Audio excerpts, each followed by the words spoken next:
All right, here we are. Now it actually says I'm live. So I'm going to give this a few minutes for people to find it again, get their notifications, and see that I'm back in here. But that was incredibly frustrating.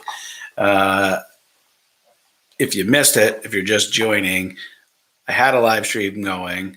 I went to switch the input source from my computer where I was showing a video over to my camera, and the camera wouldn't load.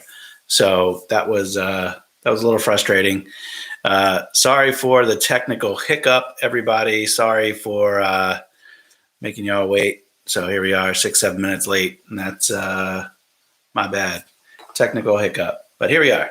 So I want to do this little springtime Q&A. It's been a while since I've done a live video, and it's been a while since I've answered some of your questions. I've had a lot of questions come in by email and by Facebook and other means in recent weeks. So I know people are starting to think about the whole springtime thing. And of course, this springtime is like no other for a lot of people, with kids home from school and people home from work and businesses closed and everything else that's going on. Jolly Farms, how you doing? Glad you found me again. Sorry for the technical hiccup. So thanks for sticking with me and fighting through the technical challenges. So yeah, thanks for checking us out. Springtime here on the farm, and I was going to share, just to start off, some of the questions that I've gotten lately by email. And I figure every time I get a question by email, that one person obviously asks the question, but there are certainly other people out there with similar questions. So I always like to share the questions that people ask. And I've gotten more than once a question around the timing for planting. And right now in particular, is it too late to plant Christmas trees? And I always answer questions like this with a little asterisk, because I've only been doing this for a year. I don't really have a lot of experience to lean on, but my understanding is that when you go to plant Christmas tree seedlings, you want to do it before the buds for the new growth breaks. And so you want to do that after the threat of any hard freeze and before the warm weather that gets the trees to start their new buds, or get their new buds to pop. So as far as where I am in Central Virginia, everything has popped. We've had a considerable amount of warm weather, and everything's popped. So I would not think about putting anything in the ground here on out until we get to the fall on my property. So I'm sure it depends on what your climate is, but that's how I answer the question as far as if it's too late. Just look around, see what's going on around you. If all the other evergreens have popped, if all the other trees have already popped, it's probably later than you want to for getting trees into the ground. But you guys, some of you guys can comment. Matthew Quinn, mine haven't gotten here yet. Huh. And you have to tell me again, Matthew, where you're located, because I don't remember. The other thing that we have to battle in Quebec, so you guys probably be fine up there. Where I am in Central Virginia, we're going to have some hot weather before too long. The long-term forecast is going to have the highs in the 60s and 70s for like the next 10 days. So kind of just nice, typical springtime weather going on here, and everything's in full bloom. The dogwood trees are all flowering. The azalea bushes are flowering. Everything here looks really nice.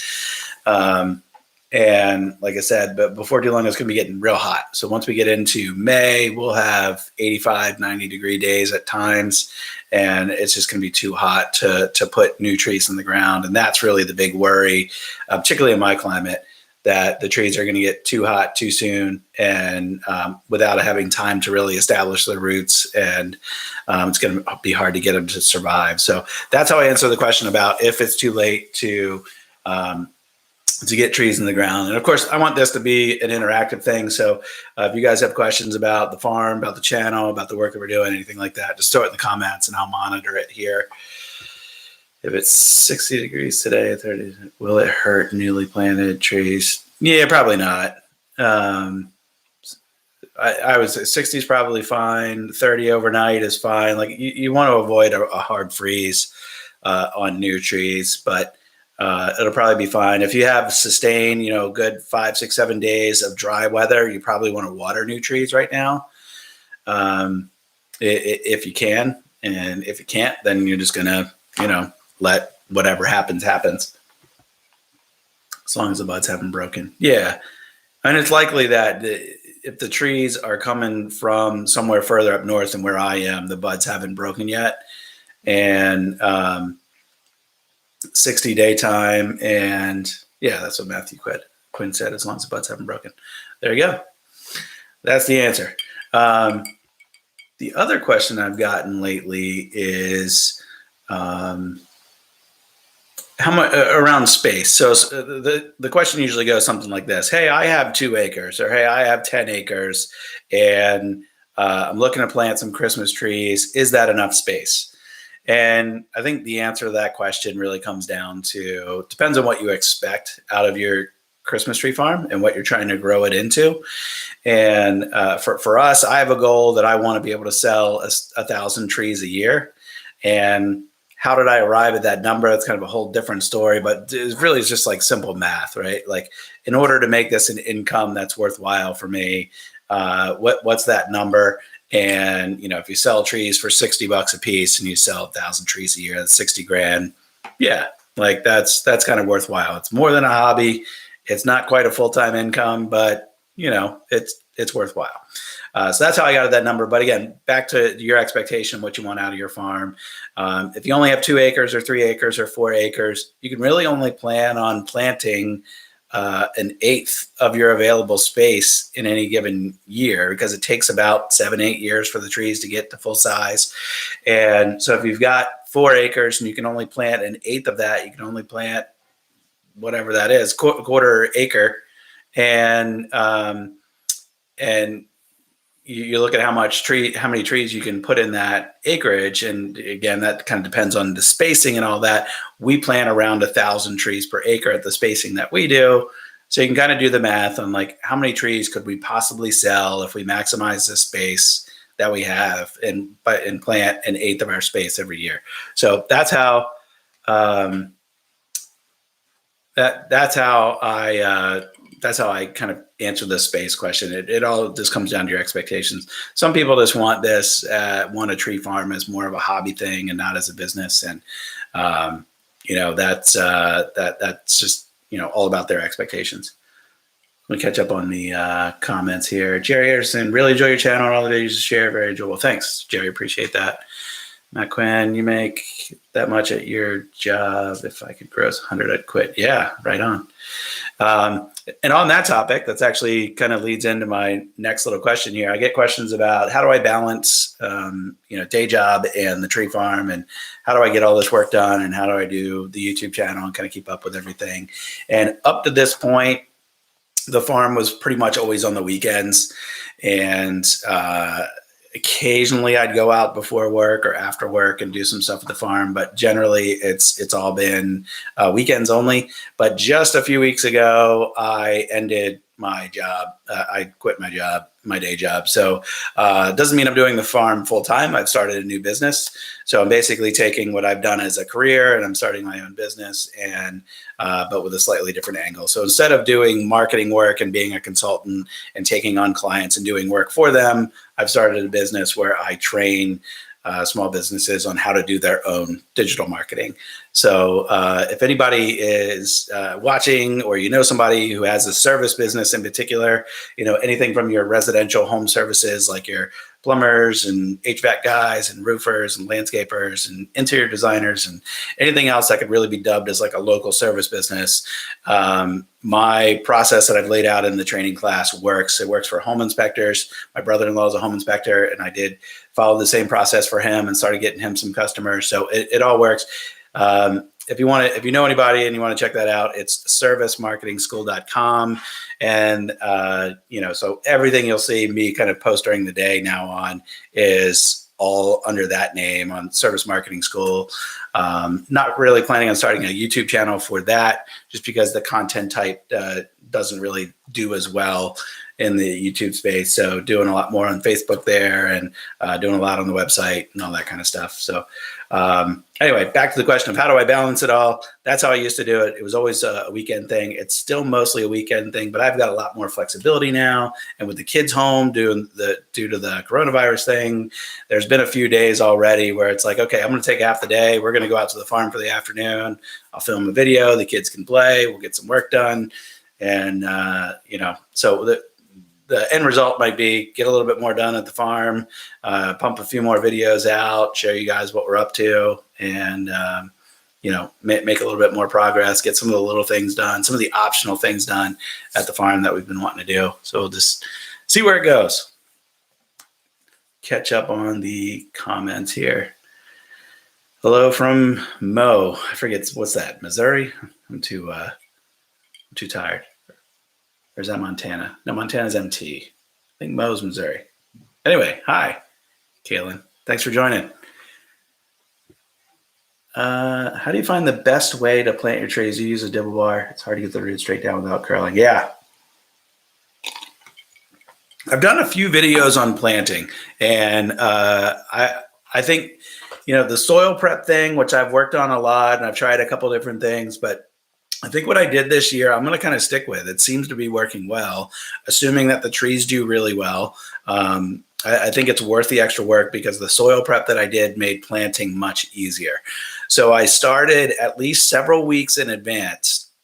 I used the subsoiler and I dug my rows, and that got down like 18, 20 inches and just tore up the clay. And we have real heavy clay soil. So the subsoiler just tore up all the heavy clay. I let that sit for at least a couple of weeks, let it get rained on, let it kind of settle a little bit, and then went back over the same area with a tiller. And with that in place, we were able to put a shovel or put a dibble bar into the ground and get nice big holes so that we could put our trees in there and give the roots plenty of space to spread out and everything. The other thing is I trim the roots. And I think that's pretty standard of most tree growers, trim the roots before they go in the hole. Because a lot of times when you get the bare root seedlings, especially if they're 3 or 4 years old, they could have roots on them that are 2 feet long, and there's just no way you're digging a 2-foot hole. So trimming them down to 12 inches or so is what I do. And that way the expectation isn't, you just don't dig any holes deeper than 12 inches. And that's about all the dibble bar is about 12 inches. So I hope that answers that question.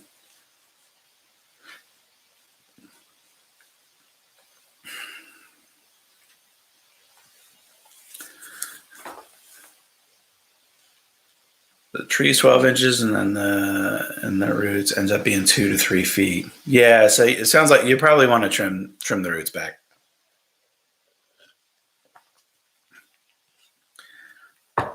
And what do you grow right now? We're doing. We've got Canaan fir, concolor fir, Norway spruce, and Scotch pine, and we've got 2 different varieties of Scotch pine to see which one ends up being more disease resistant here in our area. So Matt's got Scotch, concolor, Fraser. Yeah. I can't do Fraser here. I'm trying concolor. I'm trying Canaans. Last year with the drought, we had real heavy losses of both of those, but we've backfilled everything that we lost, and then we've planted some more here in the spring, and we'll wait and see what happens. Any loss from last year? Yeah, we had big losses last year. We had big drought here in the eastern U.S. Pretty much from I forget the exact dates, but I want to say it was from mid-July through into October. We hardly had any rain. And that's real unusual for our area. And I just didn't irrigate it nearly enough. And actually, once I realized that the trees were far behind in water and I started irrigating, it was already too late. I had already lost a bunch. So, no,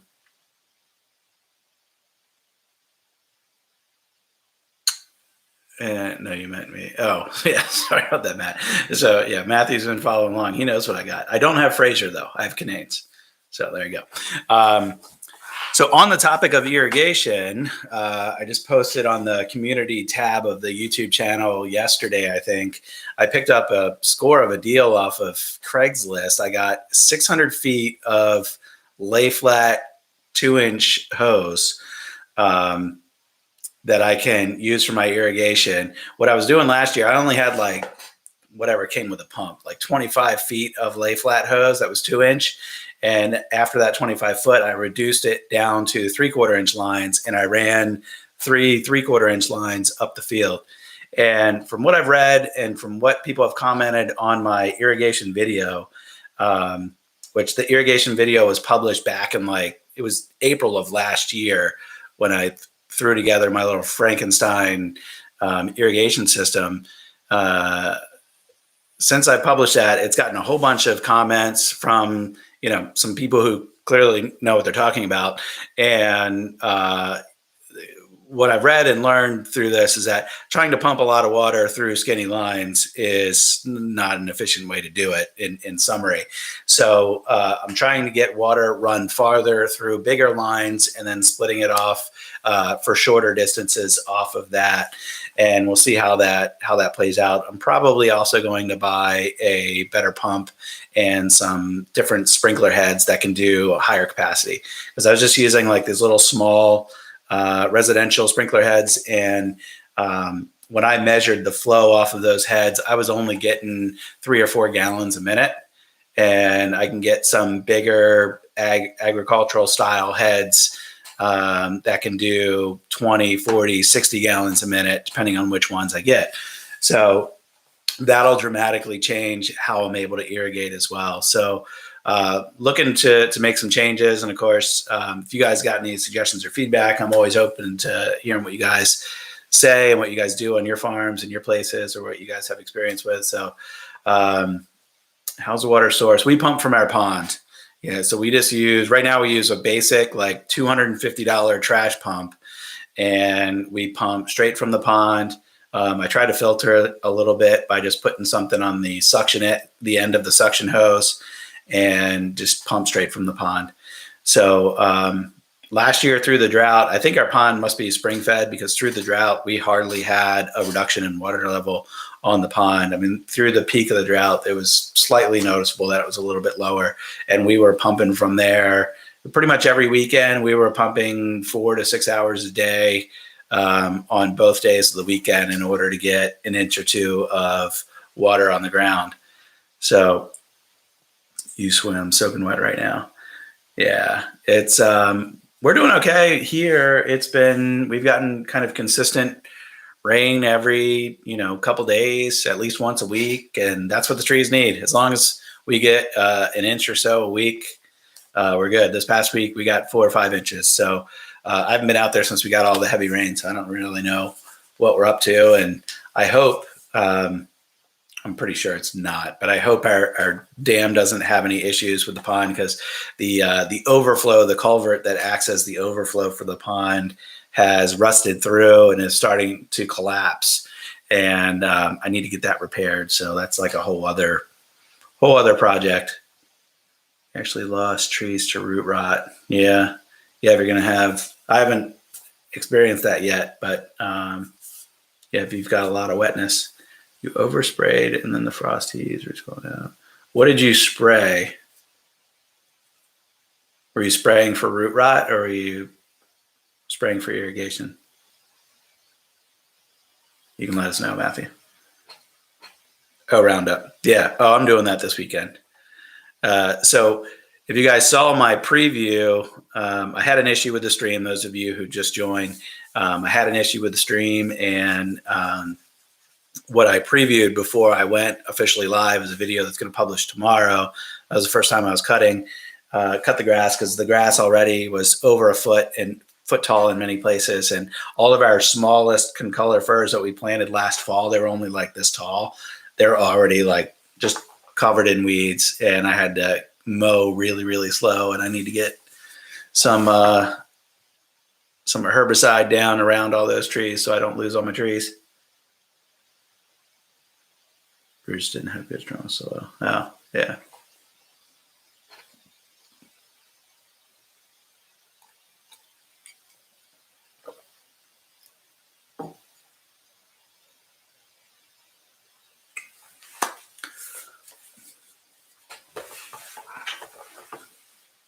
Yeah, so I just use the I think 41% glyphosate stuff from Tractor Supply in a backpack sprayer. So effectively, that's Roundup. That's what I've been using. 15-gallon pull behind. Yeah, I'll be walking with the backpack sprayer on. And I don't know if you guys who have farms.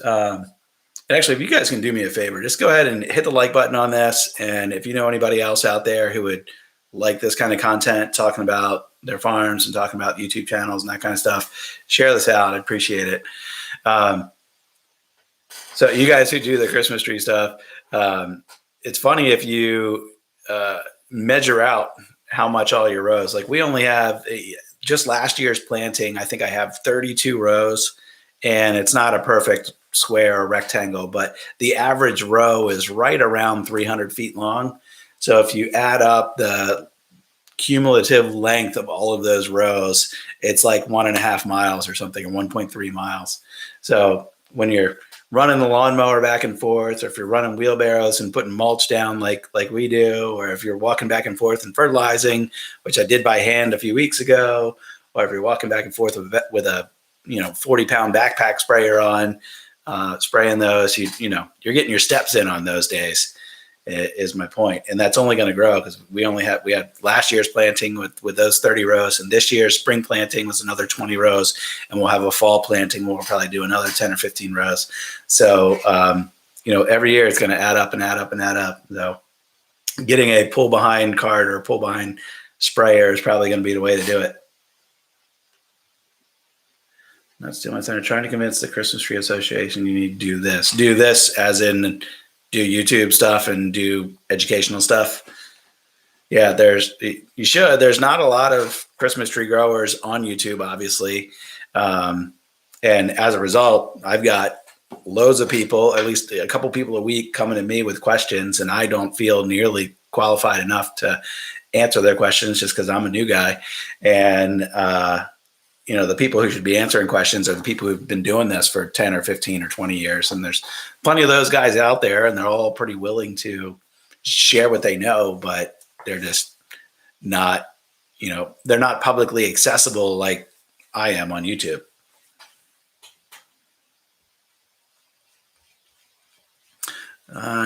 Jolly Farms, you guys are racking up on the comments here, catching up. How many ounces a gallon? I don't remember what I do. Jolly Farms does 7 ounces. Yeah, I think 7, 8 ounces is what my mixture ends up being as well. How many acres do I have? And Matthew, I don't know if you're talking to me or talking to Jolly Farms because you guys were having your chat there, but I have 43 acres altogether. But my main field that you guys see in the video where the trees are is about 7 acres. So that field, once we account for roadways, we'll have 6 of that 7 acres planted, and we're doing spacing now at about close to 1,000 per acre. We're doing a 6x8 spacing, I believe, and that's supposed to get like 970 or 980 trees per acre. So that main field will have 6,000 trees in it once it's full. And then we've got 2 other smaller plots that give us another about 1.75 acres to plant some. And I'm hoping by the time we get through all of that, then we'll have everything that we need, and we'll be replanting stuff that gets sold.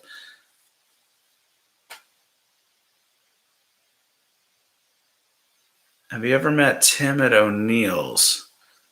No. I don't know who that is. Let me know who that is. I was kind of wondering, I have 4 acres, 3 plantable, and Matt's doing 7x5.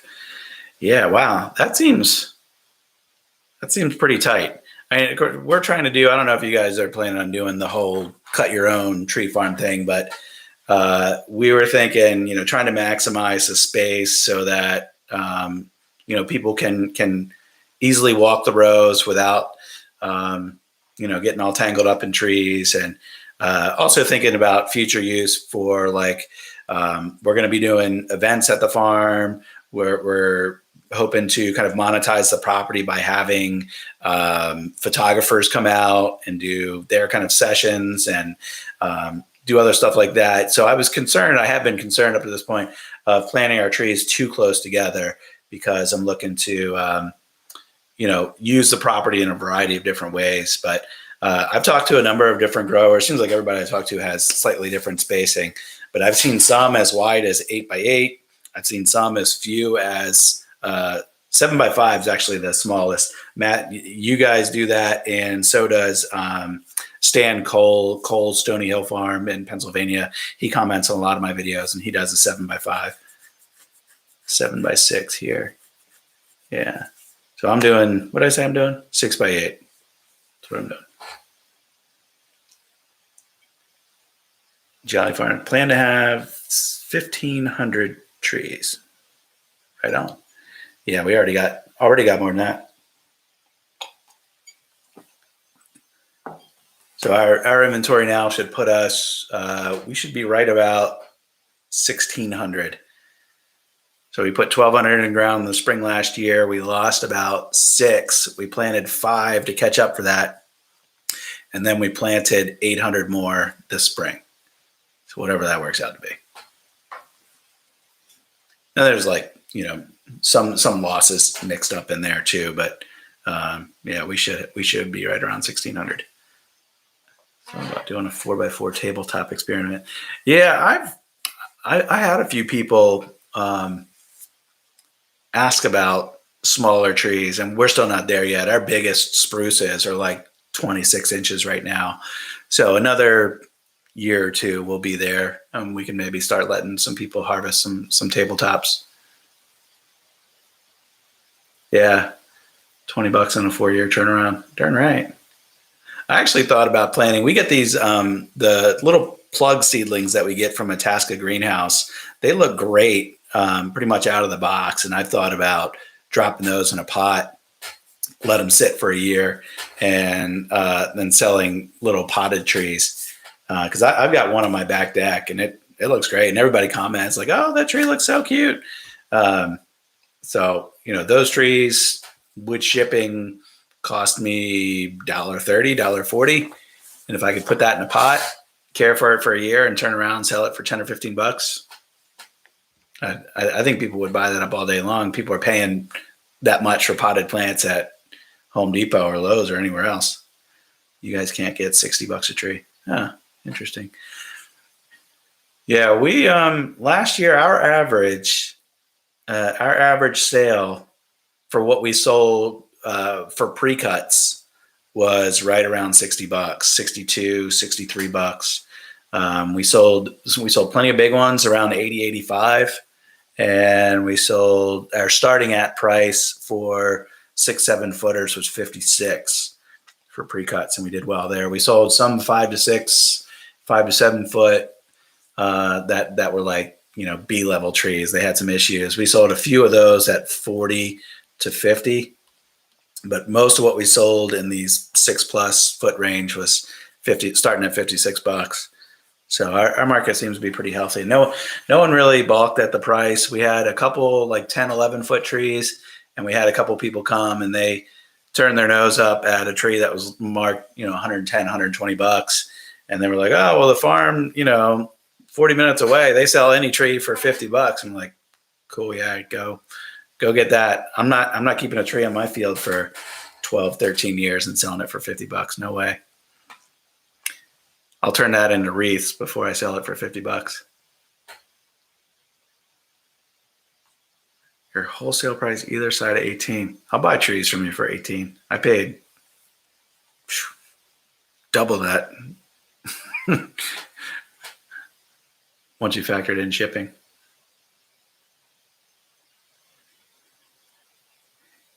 Yeah, so on that note, planning on doing pre-cut trees here again this year, and having the farm open, assuming that we're allowed to do that kind of thing by then. Having the farm open, have the fire pit going. That was a really big hit on our farm last year, and really helped the word get out because people were out there on our property enjoying the hayride, enjoying the fire pit, taking photos of their families by the pond. We set up a separate little like festive photo area, and people really ate that up. So want to grow that considerably because it's that kind of experience stuff that I know really draws people into the farm.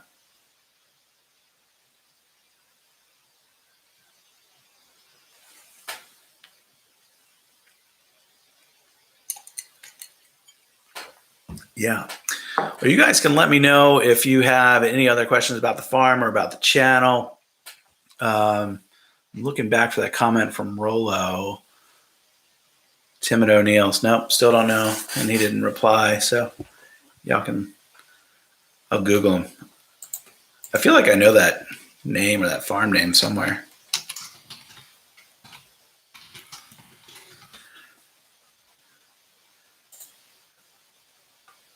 O'Neill. Oh, yeah, there is an O'Neill's in Amelia. That's where my farm is, in case you didn't know that. Maybe that's what he's talking about. Tim at O'Neill's. I've never reached out to him, and they're not far from me. They're in my backyard. But my understanding of that farm is they're like super old school. I don't even think they have a website. Not a lot of people know that they're there. And all they grow is pines, is my understanding. But I should reach out. I've just never done it. Getting them from Maine to Virginia, yeah, pricey. Last year I rented a truck to go get my trees, and I only drove 3 hours to go get them. I would imagine to get trees down here from Maine is going to be pretty pricey. So who knows? See what happens with the economy. If the fuel prices stay down and a lot of people need work, maybe it won't be so bad this year.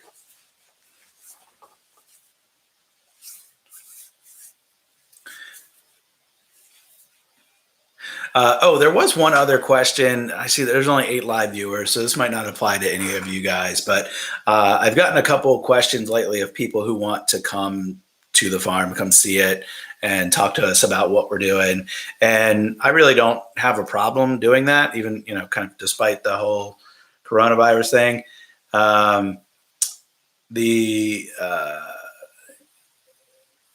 My schedule flexibility still, I'm more available on weekends, though I can make some availability during the week. I just need to plan for it. So if anybody out there does want to stop by, see the farm, pick my brain, see what we're doing out there, we can arrange that. Just reach out to me either through my website, the contact form on the website, or find Wood Street Farm on Facebook and just message us through there. I'd be happy to arrange something for you guys.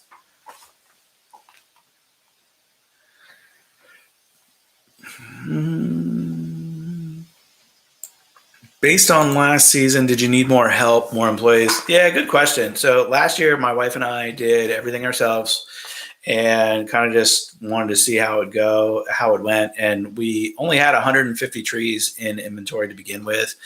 So when Christmas season came, we were only open on the weekends because we were still working full time with our day jobs. And we didn't have electric at the farm. We will have electric this upcoming year. So we were only open weekends, daytime, and all that. So that kind of forced the people who came to the farm into a pretty tight window of time. And when the people were coming through at their peaks, it was more than my wife and I could handle. And people were very kind and very patient. But we could tell, like, we were scrambling to keep up with, transactions and baling trees and prepping trees and cutting the branches off and cutting the base of the stump off and loading them on people's vehicles and doing all that kind of stuff. So next year we'll definitely have at least a helper or two with each day that we're open. And we're starting to have a good feeling about like when people come. Like late afternoon is when people came, when our peak times were. So we're definitely going to make sure that we're going to have some help. Early morning, we could probably afford to not pay somebody for those hours. But once you get into the after lunch hours and right up into closing time, we closed at 4:30 or 5 o'clock. There were people, still rolling in the parking lot at 5:05 to get trees. So did you put a winch on the baler? No, I just had this. on the baler. Yeah, we just had the basic cheap, plastic funnel net baler, and some of the big trees were a struggle to get through that baler.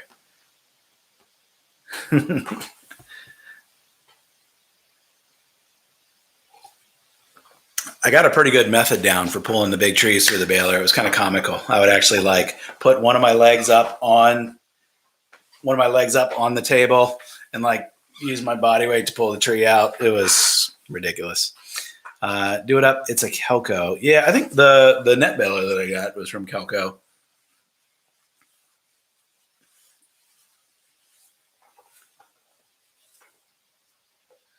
Am I thinking about getting one of those pull behind planters? No, even better.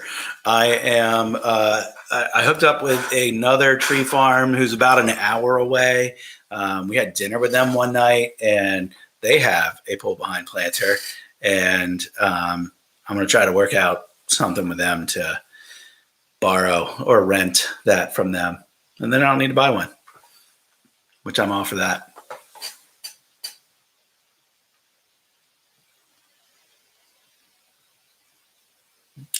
Getting too old for that. Too old for the pulling the baler thing. Yeah, I'm getting too old for unloading the truck of trees all by myself. That about did me in.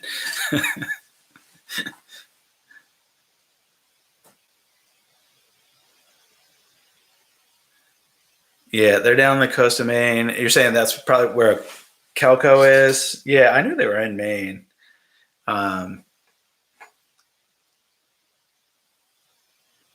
Yeah, they seem to be a pretty good supplier. We got a bunch of wreath making stuff from them. We got the wreath making clamp thing and the rings and some other, I don't even know, what do you call it? The decorative things. So they were a pretty good supplier for us. We got all our netting from them for the baler. We got the baler. I'm trying to remember what was in that order. It was several boxes of stuff. Anyway, all that to say, yeah, they're a good supplier. I'll definitely get some more. Hire a bunch of Boy Scouts and buy them all lunch for the afternoon work. Yeah. I'm actually a leader in my son's scout group, so looking to lean on them a little bit.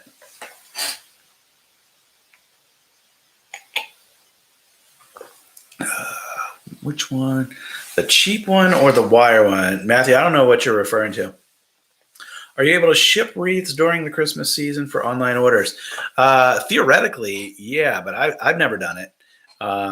The other farm that I just mentioned, who I could borrow the planter from, they've been doing that for a few seasons, and they do a pretty good business of selling wreaths ahead of the year. They do a lot of corporate orders, corporate gifts, particularly with financial planner type people who've got clients all over. So that's a possibility.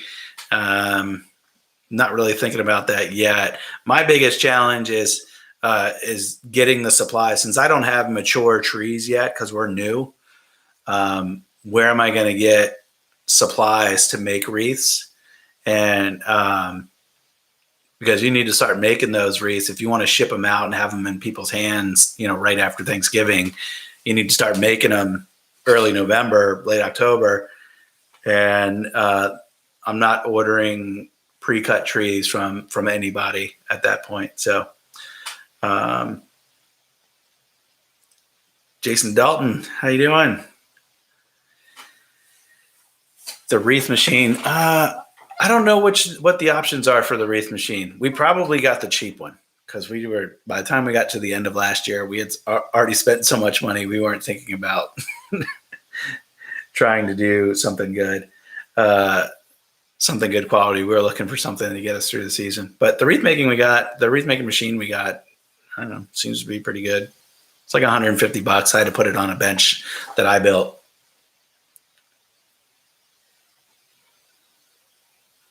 Hey, I just purchased the Kubota. Waiting else wrong. I was watching your videos. You mentioned your knee hits the hazard. How much problem is that? I'm 6 foot. It's not like when you're in the tractor all the time, your knees hitting the dash there where that button is. For me, it's when I turn around or when I hit something, like particularly if I'm dragging the box blade and I catch a root or I catch a stump or something, and it jerks the tractor to a stop and I slide forward in the seat, then my knee will hit the dash. Or when I turn around to look behind me, I always turn to my right, keep my left hand on the steering wheel, and my left knee hits that button on the dash. So anyway, I'm 5'11". I've got pretty long legs for someone who's 5'11", and I don't hit it all the time. So I'm sure it's not going to be like a huge inconvenience for you, but you'll notice it occasionally, I'm sure.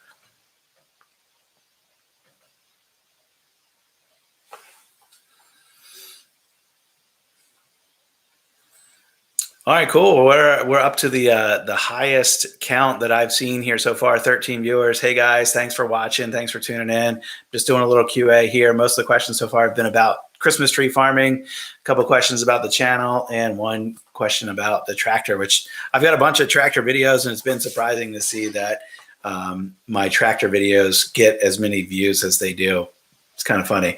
I'm by no means a tractor expert, but my tractor videos get loads of views. But you guys that are in here watching, if you can hit that like button, I appreciate it. If you know somebody who'd likes this kind of content, you can share it out. I appreciate that. You need another tractor, Matt? Yeah, I'm lucky I got two because one came with the property. So I have the OBT, the old blue tractor, which only gets run every once in a while. And then I've got the Kubota that I bought that I use primarily. So Jason Dalton, since you're lurking, hopefully you didn't tune away. Let me show you this. I took your advice. I went out and got some plaster and made a cast of that bear track. One of his claws broke off though. The way the track was sitting, the plaster ended up getting real thin here up near the print. So I got two of the claws. Look at that. So just size reference there. And if I wear a glove, I'm like an extra large glove. So I don't have Trump hands. I've got real man-size hands. Anyway, pretty big bear, I think. I haven't checked my game camera that's deep in the woods to see if that bear's ever crossed the path. But I hope I got a picture of that bear because I think that's a pretty big one. Do I have any fencing around the tree? Nope. Now, our property around the main perimeter has fencing from a previous owner because they had some cattle on the property. But if an animal's coming in through the woods, all the fencing is decrepit through the woods. So we have plenty of animals come and go through the property on the wooded side of the property. And animals can easily come into our field from the wooded side of the property. The other side, or other 1, 2, 3 sides of the field are somewhat protected with fencing, but the main wooded area, it's not at all.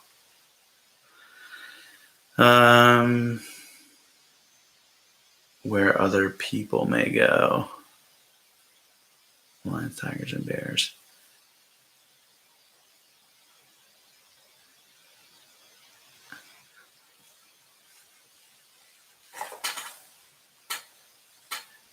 Yeah, just looking back at your comment, Jolly Farms. Yeah, tractor is a game changer, especially one with a loader, because the blue tractor that came with our property did not have a loader.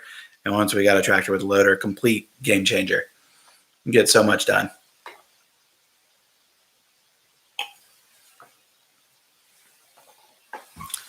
So the fencing where other people may go, I think what you mean is like protecting our trees from people coming in and possibly taking them. Or damaging them or whatever. So yeah, our property is pretty well protected from that angle. Our main road in is fenced, has a gate. So people would have to, intentionally bypass that in order to get in. And the trees are actually, I don't even know how many feet, 1,000 feet into the property from the road. So they have to get pretty far back. They have to cross the dam, get on the other side of the pond. So there's not easy for people to get into our property. And access the trees. And I've got cameras all up and down my main entrance and coming across the dam. So if anybody is looking to come into my property and do some harm, I'm likely to get a photo so that we can deliver justice. But I haven't had any issue with people coming in. I had one over the winter, evidence of a hunter coming into my woods, but they weren't on the main part of my property. They were deep in the woods, so away from the main part of the operation.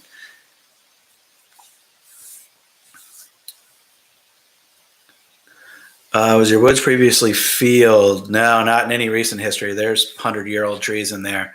We've got mature hardwood forest, and yeah, if we want to expand, we would end up going in that direction and harvesting some of that timber and clearing that out. But it'd be a pretty big undertaking. So over the next 4 or 5 years, we'll fill up our main field. We'll fill up our 2 smaller little open areas, and we'll see what happens. And then we'll start thinking about the need to clear.